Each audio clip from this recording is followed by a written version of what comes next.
Olá, meu nome é Vinícius. Esse é o vídeo 16 da série sobre lógica matemática. E hoje falaremos sobre o completamento do sistema L.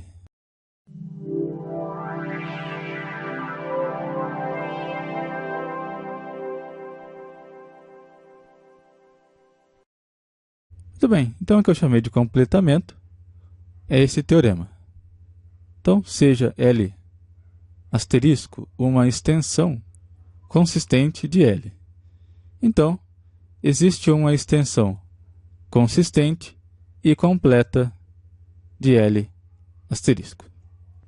O que esse teorema está nos dizendo é basicamente que existe um sistema formal para a lógica proposicional que é consistente e completo.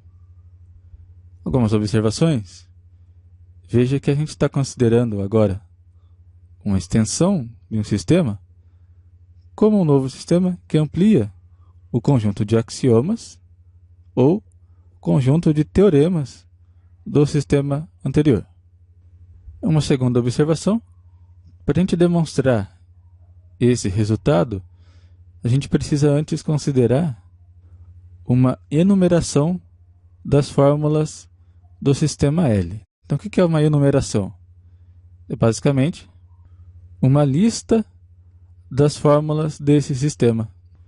Então, isso é possível porque todas as fórmulas do nosso sistema L, em última análise, são cadeias de símbolos finitas, né? Então, são todas sequências finitas de símbolos. Então, a gente poderia, por exemplo, criar uma enumeração que lista essas fórmulas de acordo com o comprimento dessas sequências. E se houvesse duas fórmulas com o mesmo comprimento, a gente poderia considerar alguma espécie de ordem alfabética, né, digamos assim, como um segundo critério de ordenação.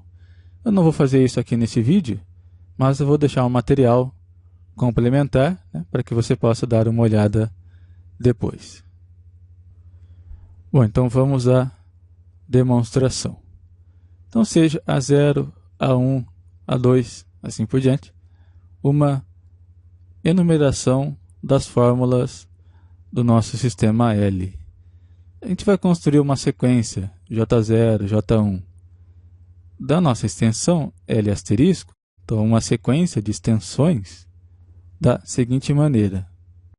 Então, primeiro, o sistema J0 é igual ao próprio sistema L asterisco, e para n maior ou igual a 1, se a fórmula A de n-1 é um teorema do sistema Jn-1, então o próximo sistema, né, a próxima extensão, Jn, é a mesma que a extensão anterior. Então, é igual a Jn-1.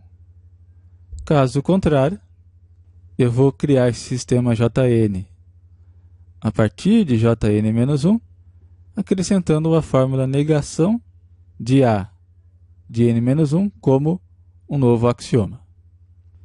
Então, esse procedimento está nos dizendo como construir essa sequência J0, J1 de extensões desse sistema L asterisco. Então, só para exemplificar, lembra que o sistema J0 é identificado com o próprio sistema L asterisco. Agora, para n igual a 1, então, o que a gente vai fazer? Verifico se a fórmula A0 é um teorema de J0. Se a resposta for sim, então a próxima extensão que a gente constrói, né, sistema J1, é igual ao próprio sistema J0, né? Ou seja, não houve alteração.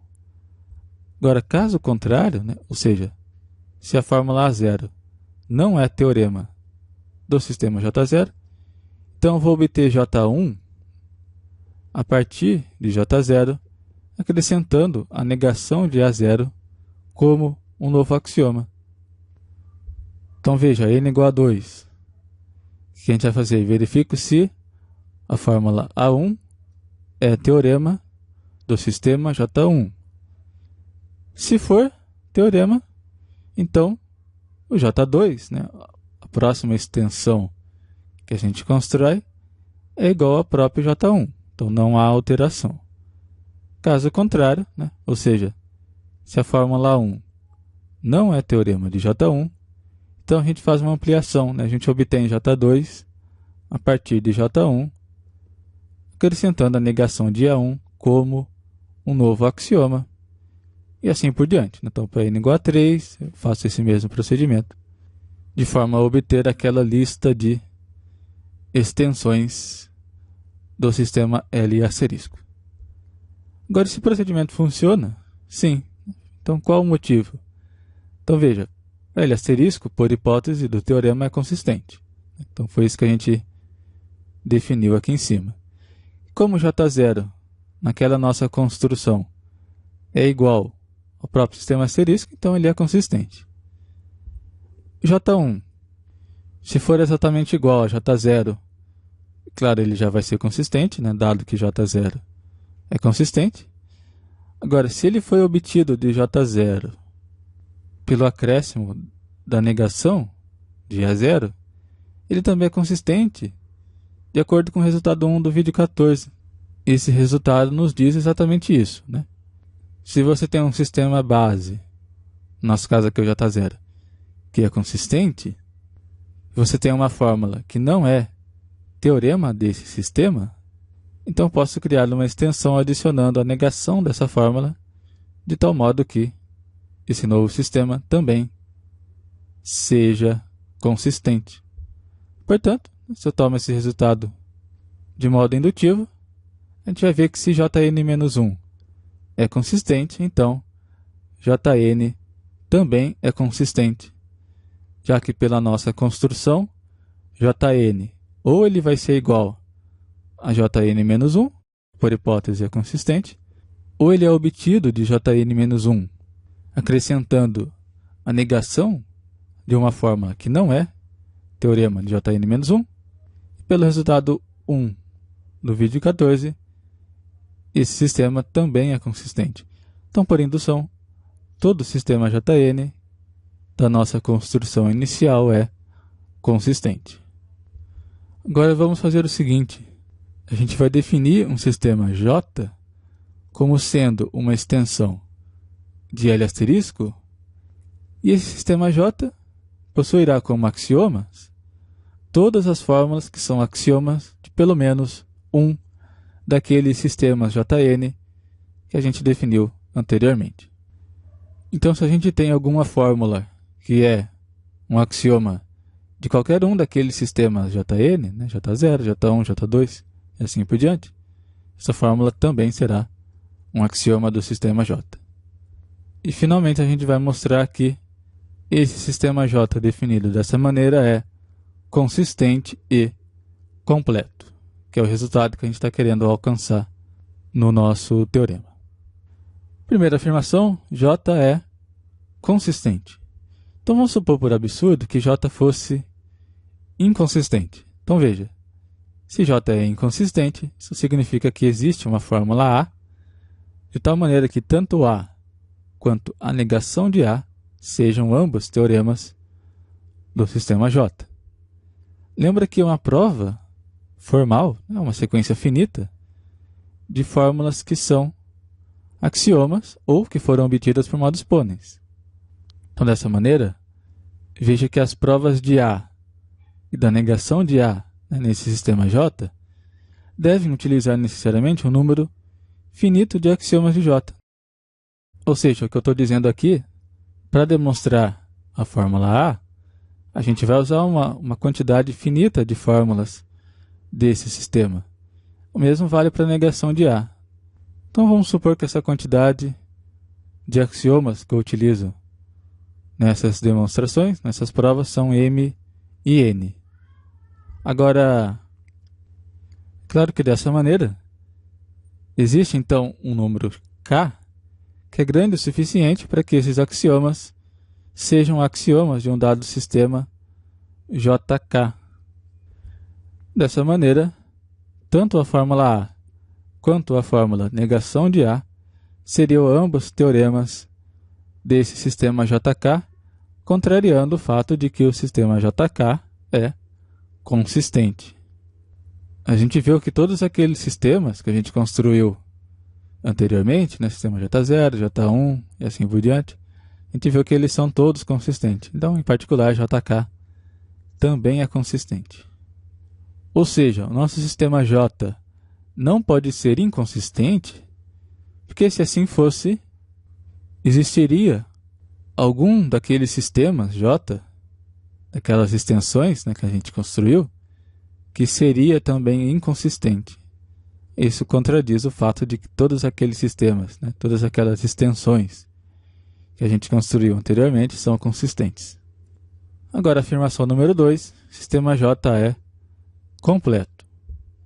Então, seja A uma fórmula de L, lembra que lá no início a gente construiu, a gente considerou uma enumeração das fórmulas do sistema, então essa fórmula A, uma hora ela vai aparecer naquela lista. Então vamos dizer que ela seja a fórmula A subíndice K. Então ela seja a késima fórmula daquela enumeração inicial. Então se essa fórmula AK é teorema do sistema JK, essa fórmula também tem que ser teorema do sistema J, né, já que J é uma extensão de qualquer sistema JK. Caso contrário, então pela construção inicial daquele sistema JI, o sistema seguinte a JK, né, no caso JK mais 1, ele possuirá a negação de AK como um axioma. Então lembra como é que a gente fez a construção dessas extensões. O JK mais 1, ou ele vai ser igual ao próprio JK, ou ele vai possuir a negação de AK, né, dessa fórmula, como um axioma. Então, se isso acontece, se essa fórmula negação de AK é um axioma de JK mais 1, então, trivialmente, essa fórmula é um teorema de JK mais 1, e como J também é uma extensão de JK mais 1, né? Na verdade, o J é uma extensão de todos aqueles sistemas que a gente construiu, né? J0, J1, J2 e assim por diante. Então, se essa fórmula negação de AK é um teorema de JK mais 1, e o sistema J é uma extensão de JK mais 1, essa fórmula negação de AK também tem que ser um teorema do sistema J. Então, o que a gente demonstrou é que, de qualquer maneira, ou a gente vai ter que essa fórmula AK é um teorema do sistema J, ou a negação dessa fórmula é um teorema do sistema J. Pela definição de completude, isso significa, portanto, que o sistema J é um sistema completo, né? já que para qualquer fórmula que você tome, ou essa fórmula ou a negação dessa fórmula é um teorema do sistema J. Então, a gente completou a demonstração, né? A gente demonstrou que existe um sistema formal para lógica proposicional que é tanto consistente quanto completo. Então, por enquanto é isso. Muito obrigado por assistir ao vídeo. Se você quiser fazer o download dos slides, eu vou deixar o link na descrição do vídeo, ou você pode acessar diretamente o site numeroimaginário.com.br.